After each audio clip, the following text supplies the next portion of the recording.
Babu shakka a duk lokacin da aka zo bikin ranar yara ta duniya, ƙungiyoyi daban-daban kan shirya taruka domin tattaunawa da kuma karama yara tare da gudanar da shagulgula da ƙananan yara domin inganta rayuwarsu da kuma tabbatar da ganin an zaburar da su fahimci irin muhimmancin da wannan rana ke da shi.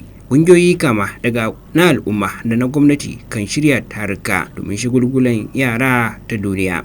Babu shakka ƙungiyoyi da ke hankorin bunƙasa rayuwar naƙasassu su ma ba a bar su da a baya ba, domin ko su ma sukan bi sahu wajen ganin sun tara yara masu fama da naƙasa da kuma iyayensu domin shagulgulan wannan rana. Haka ya faru da wannan ƙungiya da take hoɓɓasa na ganin an magance ƙalubale da kuma tsangwama da ake nuna wa yara da ke fama da matsaloli da suka shirya wannan taro na ranar yara ta duniya. Taron da ya fara kankama ne da raye-raye da yaran da kuma iyayensu a wani bangare na nuna farin ciki akan hakan.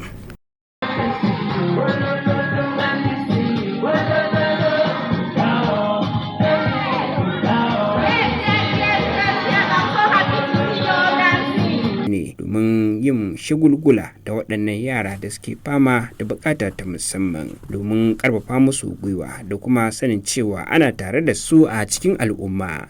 Muna kira da akwai yaro haka sai a fitar da shi a kawo shi asibiti, za a ji shawarwari. Akwai ma'aikatan jinya especially a nan Barau Dikko za su ba da shawarwari sosai ga yadda za a iya tafiyar da wayannan yaran.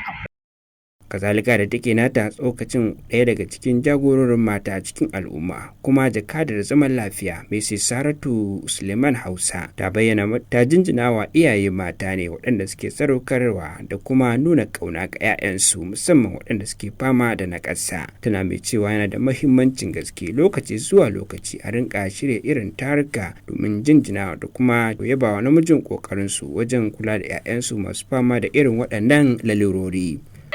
Na kasar waɗanda suke ba su taimako ƙwarai da gaske, amma wani lokaci muna bancewa kuma mu duka muna buƙatar na kasar su ne. Me na kasar muna da nakasasshiyar zuciya tunda ba ma so mu taimaki waɗanda suke da bukata.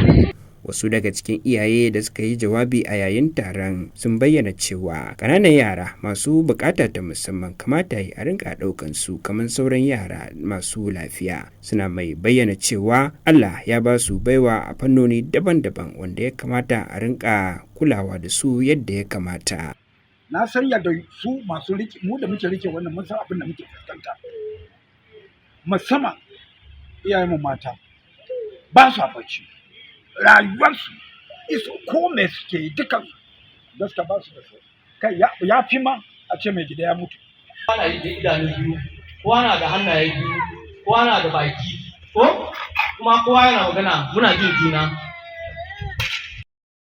Sun yi kira ga gwamnati ta haɗa hannu da sauran ƙungiyoyi ta fuskar wayar da kan iyaye da sauran al'umma a ƙasar nan kan buƙatar ganin ana taimakawa ƙananan yara masu fama da naƙasa a ɓangarori daban-daban. Abubuwan da aka gudanar a yayin wannan taro da sun ƙunshi raye-raye da kaɗe-kaɗe tare da sauran shagulgula da waɗannan yara masu fama da buƙata ta musamman.